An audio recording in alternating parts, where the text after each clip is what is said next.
Welcome back to the Rugby as we continue our search for your greatest team of all time. This week we look at some of the best number 8s to play the game.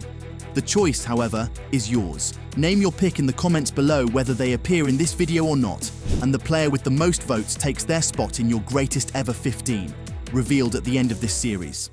Let's start with Zenan Brooke, the All Black who redefined the role. Born in 1965, Brooke played 58 tests for New Zealand from 1987 to 1997, scoring 17 tries, a record for a forward at the time. His athleticism was unmatched. He could sprint like a winger, offload like a fly half, and tackle like a flanker. But what set him apart was his flair. In the 1995 World Cup semi-final against England, Brooke casually kicked a 47-metre drop goal, a feat so rare for a forward, it's still talked about today. He nailed 3 drop goals in his career, each one a dagger to the opposition's morale. Brooke was part of the All Blacks' 1987 World Cup winning squad and led the Auckland Blues to Super 12 titles in 1996 and 1997. His try-scoring instinct and game-reading ability made him a nightmare for defences, yet he never won another World Cup after 1987, and some argue he played in an era with less competition. Still, his highlight reel is a masterclass in versatility. Next up, Lawrence Dallaglio, England's warrior. Born in 1972, Dallaglio earned 85 caps from 1995 to 2007 and was a cornerstone of England's 2003 World Cup triumph.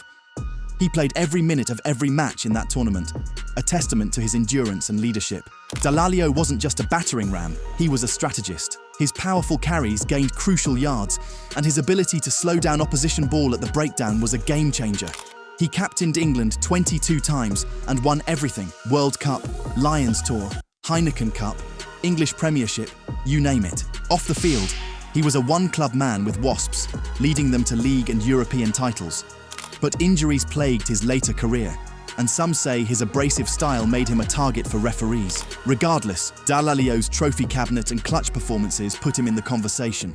Now, let's travel back to the 1970s with Mervyn Davies, or Merv the Swerve.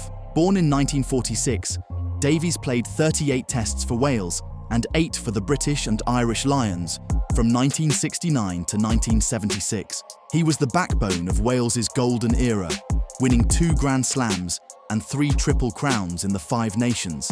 At 6 feet 4 inches with a lean frame, Davies wasn't the biggest, but his line-out jumping and ruck disruption were elite. He captained Wales to a Grand Slam in 1975 and was a star on the Lions' unbeatable 1974 tour to South Africa. His nickname came from his ability to sidestep tacklers, a skill rare for a forward. Tragically, a brain hemorrhage at 29 forced him to retire, cutting short a career that could have rewritten records. Davies lost only 9 of his 46 international matches, an incredible stat. But since he played before the World Cup era, some argue he lacks the global stage to compete with modern greats. Fast forward to Kieran Reed, the modern maestro. Born in 1985, Reed played 127 tests for New Zealand from 2008 to 2019, captaining the All Blacks to the 2015 World Cup title. At 6 feet 4 inches and 110 kilos, he was a force, known for his explosive carries and deft offloads. Reed scored 26 test tries, a staggering number for a number 8, and his ability to read the game made him a link between forwards and backs. He was a part of the All Blacks teams to secure back-to-back World Cups in 2011 and 2015, cementing their dominance on the game. His 52 tests as captain included a 2013 Player of the Year award from World Rugby. Critics point out he never faced the same physicality as some eras, and the All Blacks' depth meant he had a stacked team. But Reed's consistency and leadership under pressure are hard to ignore. Duane Vermuelen fit the bill when it came to physical number 8s. Born in 1986, Vermeulen played 76 tests from 2012 to 2023, retiring after the 2023 World Cup. At 6 feet 4 inches and 120 kilos, he was a wrecking ball. His bone-crunching tackles and relentless ball carrying defined the Springboks' 2019 World Cup win, where he was a standout. At 37, he started the 2023 World Cup final, proving his durability.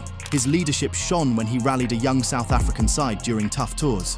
Some argue his late Test debut at 26 and fewer caps compared to others weaken his case, but his impact in high-stakes matches is undeniable.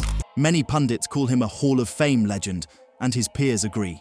Now, let's shift to Monour du Plessis, another Springbok legend. Playing from 1971 to 1980, du Plessis racked up 22 test caps, a solid number for an era when international matches were rare. He was a born leader, captaining South Africa in 15 tests.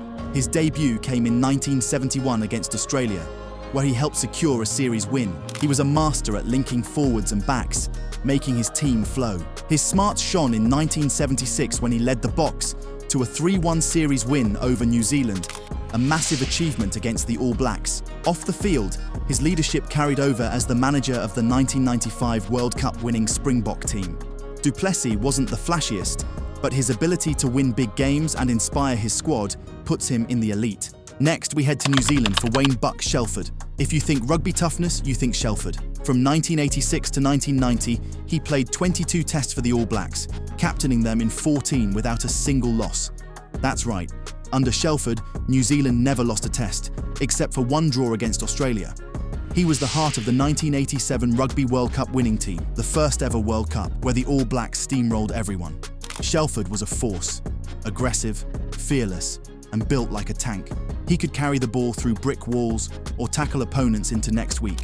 The 1986 Battle of Nantes against France showed his grit. It was one of the most brutal tests ever, and Shelford took a beating but kept charging. His leadership and raw power made him a legend.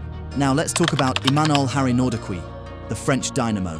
From 2002 to 2012, Harinordoqu earned 82 caps for France, a massive number that shows his durability. At 6'4", he was a line-out beast and a wrecking ball with the ball in hand. His debut against Wales in 2002 was electric, marking him as a star. He played a key role in France's 2011 Rugby World Cup run, where they pushed the All Blacks to the limit in the final. Harinordoqu won 5 Six Nations titles, including 3 Grand Slams, proving he could deliver on the biggest stages. His versatility stood out. He could dominate scrums, steal lineouts, or break through defenses like a back. In 2010, he famously wore a Zorro-style mask in a European Cup semi-final after breaking his nose, playing through pain to help Biarritz win. That's the kind of warrior he was. Next up, Henny Muller, the South African trailblazer. Back in the late 1940s and early 1950s, rugby was a different beast. No fancy tech, no massive gyms, just grit. Muller, nicknamed Windhond for his greyhound-like speed, played only 13 test matches for the Springboks between 1949 and 1953. That's a tiny number compared to modern players, but his impact was huge. He captained South Africa in 9 of those tests, losing just 1. In 1949, he led the Boks to a 4-0 whitewash over the mighty All Blacks, a feat that stunned the rugby world. He also powered a Grand Slam tour of Britain and Ireland, crushing every opponent. Muller wasn't just fast, he was a tackling machine, chasing down backlines with relentless stamina. His style redefined the number 8 role, blending forward power with back-like speed. In 2001, he was inducted into the International Rugby Hall of Fame, and South Africa named him their player of the 20th century. Finally, we have Sergio Parisse, Italy's rugby icon. From 2002 to 2019, Parisse earned 142 caps, one of the highest in rugby history. At 6'5", he had the size of a forward and the skills of a back. Parisse could do it all: run, pass, tackle, even drop goals. He scored 10 tries for Italy and won 2 top 14 titles with Stade Francais. His leadership was unmatched, captaining Italy in 94 tests despite their struggles against top teams. Parisse's standout moments include his performances in the Six Nations, where he often outshone everyone on the pitch.